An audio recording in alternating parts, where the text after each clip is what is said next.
Hello everyone, welcome to English qualifier. This is Dharmendra Naruka और my dear students, आज के session में हम बात करेंगे टीचिंग मेथड्स के कुछ बेहतरीन और एग्जाम के पॉइंट ऑफ व्यू से इंपॉर्टेंट क्वेश्चंस के बारे में। तो चलिए बिना किसी डिले के सेशन की करते हैं शुरुआत और बहुत प्यारे प्यारे क्वेश्चंस, एग्जाम ओरिएंटेड क्वेश्चंस को हम डिस्कस करते हैं। चलिए, तो आज के सेशन का पहला क्वेश्चन आप लोगों के स्क्रीन पर है और पहला क्वेश्चन जो आपसे पूछा गया है, जरा देखिएगा क्वेश्चन क्या कहता है, किस तरीके का क्वेश्चन है, देखिएगा जरा, जस्ट ए मिनट। देखिएगा क्वेश्चन पूछा है, which of the following is not a principle of language teaching. Options में जितने भी आपको ऑप्शन दिए गए हैं उनमें से उस ऑप्शन को छांटना है जो आपको लगता है कि वो एक लैंग्वेज प्रिंसिपल नहीं है, इंग्लिश टीचिंग प्रिंसिपल नहीं है। पहला तो है प्रिंसिपल ऑफ नेचुरलनेस, ठीक है, पहला जो है वो है आपका प्रिंसिपल ऑफ नेचुरलनेस। सेकंड है प्रैक्टिस एंड ड्रिल। थर्ड है लर्निंग बाय डूइंग और फोर्थ नंबर का जो है वो कॉपीइंग एंड पेस्टिंग। ये चार ऑप्शन आपको दिए गए हैं। तो देखिएगा my dear, principle of naturalness होता है, प्रैक्टिस और ड्रिल से संबंधित भी सिद्धांत आपका होता है, लर्निंग बाय डूइंग, काम करते करते सीखना, ये भी आपका प्रिंसिपल है।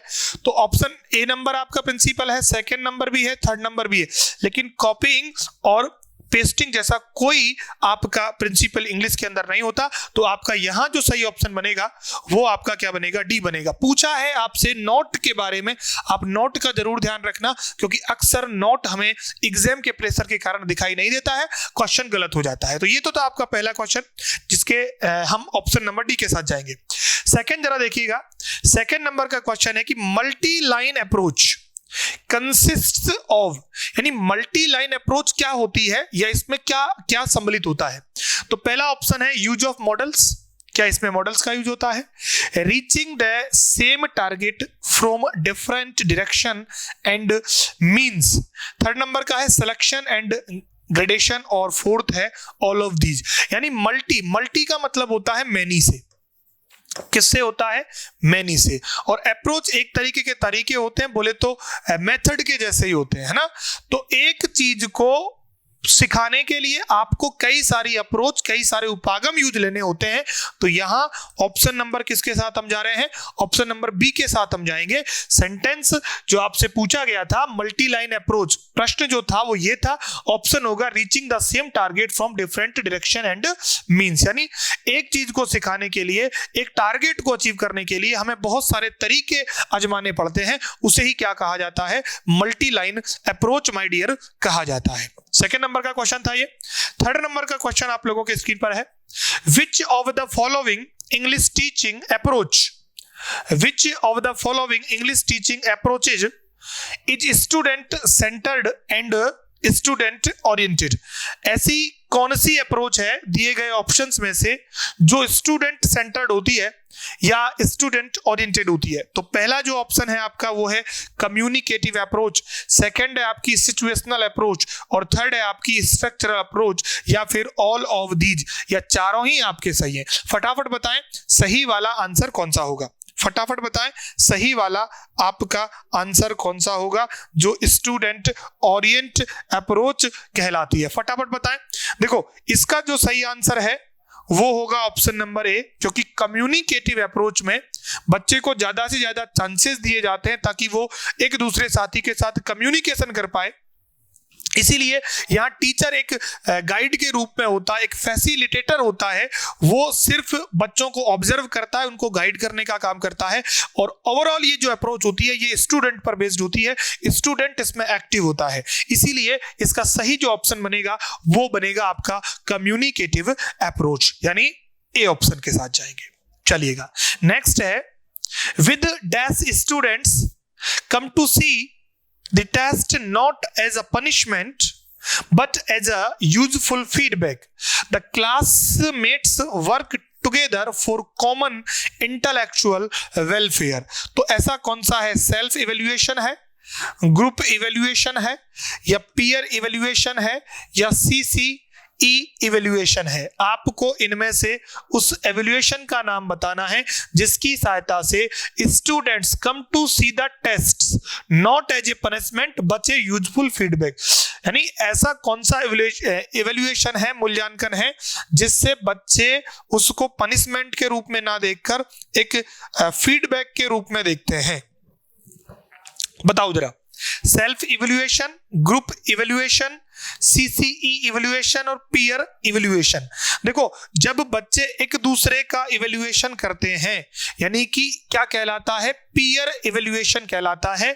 पीयर का मतलब होता है साथी, यानी क्लासमेट एक दूसरे का अगर साथ दें तो बच्चा उसे पनिशमेंट नहीं समझता है, ज्यादा इंटरेस्ट के साथ फीडबैक देता है। इसीलिए कहा जाता है कि with peer evaluation student come to see the test. उसे टेस्ट पनिशमेंट न लगकर उसे एक यूजफुल रिस्पॉन्स की तरह प्रतीत होते हैं। इसलिए हमारा ऑप्शन नंबर यहां पर माय डियर C के साथ जाएंगे। देखो, इस वीडियो में हमारा मेन उद्देश्य है आपका टाइम भी खराब नहीं हो और हम कम समय में ज्यादा से ज्यादा क्वेश्चंस को कर पाए। एग्जाम पास में है और आप लोगों का रिवीजन होना बड़ा जरूरी है, इसीलिए हम इस तरीके की वीडियोज आप लोगों के लिए ला रहे हैं। चलिए 5th नंबर देखिएगा। Which test items consist of a stem, the correct answer और keyed alternative and distractors? यानी कौन सा ऐसा टेस्ट है जिसमें एक मेन आंसर भी होता है, स्टेम होता है, मूल होता है, करेक्ट आंसर भी होता है, कुछ ऑल्टरनेटिव होते हैं, कुछ डिस्ट्रैक्टर भी होते हैं जिनको देखकर हमें लगता है कि ये हो सकते हैं लेकिन एक्चुअल में वो नहीं होते। तो क्या उसे कहेंगे डायग्नोस्टिक टेस्ट या कहेंगे MCQ, यानी बोले तो multiple choice test, cloze test और ओरल टेस्ट? फटाफट से आंसर कीजिएगा, सही वाला आंसर आप लोगों का कौन सा होगा? ज्यादातर बच्चे, मुझे लगता है कि ज्यादातर बच्चों को याद होगा कि डिस्ट्रैक्टर्स किसके अंदर होते हैं। जब आप MCQ करते हो तो वहां पर कुछ ऑप्शंस आपको ऐसे लगते हैं जो आपको ये बताते हैं कि यार ये हो सकता है, वहां पर कंफ्यूज आप होते हो। इसीलिए मल्टीपल चॉइस क्वेश्चंस या मल्टीपल चॉइस टेस्ट जो होता है वो इस कैटेगरी में आता है। ठीक है, चलो नेक्स्ट क्वेश्चन पे चलते हैं। 6 नंबर का क्वेश्चन है, फीडबैक इज ऑलवेज, फीडबैक हमेशा होता है सब्मेटिव, फॉर्मेटिव, एनुअल और ऑब्जेक्टिव? फटाफट आंसर कीजिएगा, फीडबैक आपका कैसा होता है? फीडबैक कैसा होता है? ऑल्टरनेटिव होता है, कैसा होता है? फटाफट बताइएगा। फीडबैक कैसा होता है? समेटिव, फॉर्मेटिव, एनुअल या ऑब्जेक्टिव? देखो, फीडबैक जो होता है वो हमेशा ही ज्ञानात्मक पक्ष को दिखाता है, यानी कि फॉर्मेटिव वो कहलाता है। फीडबैक इज ऑलवेज फॉर्मेटिव, याद रखना, feedback is always formative. 6 number का जरा देखिएगा, the excessive use of mother tongue is helpful in learning English, a challenge to learning English और a substitute of learning English या none of these? अच्छा question है। Excessive use पूछा है ना, जनरल यूज नहीं। एक्सेसिव जो यूज है वो मदर टंग का कैसा होता है? देखो, अगर केवल यहां यूज पूछता, अगर केवल यहां ये यूज पूछता कि जो मदर टंग का यूज है वो कैसा होता है, तो वो हेल्पफुल होता है। लेकिन इसने क्या किया, एक्सेसिव वर्ड हमें दिया। एक्सेसिव वर्ड अगर हमको दिया तो फिर इसका जो सही आंसर बनेगा वो बनेगा a challenge to learning English. हाँ, अगर इसमें ये वर्ड नहीं दिया गया होता, एक्सेसिव अगर नहीं दिया गया होता, तो माय डियर आप समझ लेते कि वहां पर फिर ये हेल्पफुल होता, लेकिन फिलहाल ये हेल्पफुल नहीं हो सकता है। क्लियर ना?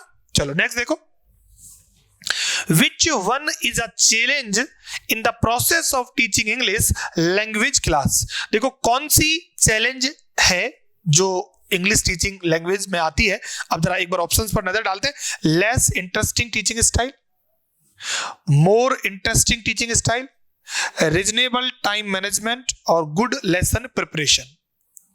चैलेंज की बात की गई है ना, in process of teaching English classroom. फटाफट ऑप्शंस को ऑब्जर्व करें, ऑप्शंस आपके सामने हैं, फटाफट बताएं। चैलेंज की बात की गई है। अच्छा, मोर इंटरेस्टिंग टीचिंग स्टाइल तो चैलेंज तो नहीं हो सकती, रीजनेबल टाइम मैनेजमेंट भी चैलेंज नहीं हो सकता, गुड लेसन प्रिपरेशन भी चैलेंज नहीं हो सकती। तो मेन तो है लेस इंटरेस्टिंग टीचिंग स्टाइल, यही एक बड़ा चैलेंज है।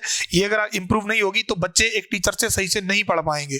तो टीचर का स्टाइल कैसा होना चाहिए? यूनिक होना चाहिए, इंटरेस्टिंग होना चाहिए, कनेक्टेड होना चाहिए स्टूडेंट से, ताकि स्टूडेंट अट्रैक्ट हो पाए और वो कॉन्सेंट्रेट होकर जो टीचर पढ़ा रहा है उस बात को अच्छे से समझ पाए। तो आपका टीचिंग स्टाइल कैसा होना चाहिए? यूनिक होना चाहिए और इंटरेस्टिंग होना चाहिए। इसीलिए ऑप्शन नंबर ए यहां पे सही है। चलो नेक्स्ट देखिएगा, the teaching material should be in accordance with the mental age and should have relevance in the real life situation. The statement refers to principle of habit formation, principle of selection, principle of gradation और principle of controlled vocabulary। बताइएगा जरा सही answer क्या होगा? क्या ये habit formation से है, या ग्रेडेशन से है, या सिलेक्शन से है, और या कंट्रोल्ड वोकैबुलरी से है? अगर आपने मेरे वीडियोस देखे हैं यूट्यूब पर या ऑफलाइन क्लासेस अगर आपने ली हैं, तो इस तरीके के क्वेश्चंस को मैं पहले ही आप लोगों को क्लास में डिस्कस कर देता हूं जब हम इसके प्रिंसिपल्स की बात करते हैं। तो मुझे लगता है कि आप लोगों को आंसर इसका आएगा। फटाफट कॉमेंट करें कि सही आंसर क्या होगा, फटाफट कॉमेंट करें सही आंसर क्या होगा। देखिएगा, हैबिट फॉर्मेशन तो नहीं हो सकता, ना ही ग्रेडेशन है, यहां होगा सिलेक्शन। सिलेक्शन में आपका जो फ्रीक्वेंसी है, रेंज है, कवरेज है ना, टीचेबिलिटी है, इसी में एक आता है लर्नेबिलिटी, जो मेन एज के आधार पर होता है। लर्नेबिलिटी जो है वो सिलेक्शन का प्रोसेस है, इसीलिए आपका principle of selection my dear क्या है, यहां ठीक हो जाता है। प्रिंसिपल ऑफ कौन सा सही हो जाएगा? सिलेक्शन ठीक होगा। नेक्स्ट देखिएगा, ट्रू और false answer type questions is a type of dash questions. तो ऐसे type, objective type, descriptive type या शॉर्ट आंसर टाइप? फटाफट बताओ।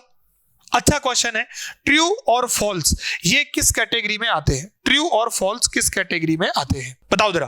देखो, आप सिंपल समझिएगा, एक तो होता है आपका डिस्क्रिप्टिव और एक होता है ऑब्जेक्टिव। देखो, ऑब्जेक्टिव जो होता है वो क्लोज एंडेड नहीं होता, डिस्क्रिप्टिव। ऑब्जेक्टिव क्लोज एंडेड होता है, यानी ऑब्जेक्टिव का आंसर एक ही होता है और ट्रू और फॉल्स का आंसर भी एक ही होता है, या तो ट्रू होगा या फॉल्स होगा। ऐसा तो नहीं ट्रू भी है फॉल्स भी है, इसीलिए हम क्या मानेंगे? ऑब्जेक्टिव मानेंगे। ऑब्जेक्टिव आंसर्स या ऑब्जेक्टिव टाइप क्वेश्चंस का उत्तर हमेशा एक होता है, इसीलिए ये क्लोज एंडेड होते हैं, ओपन एंडेड नहीं होते।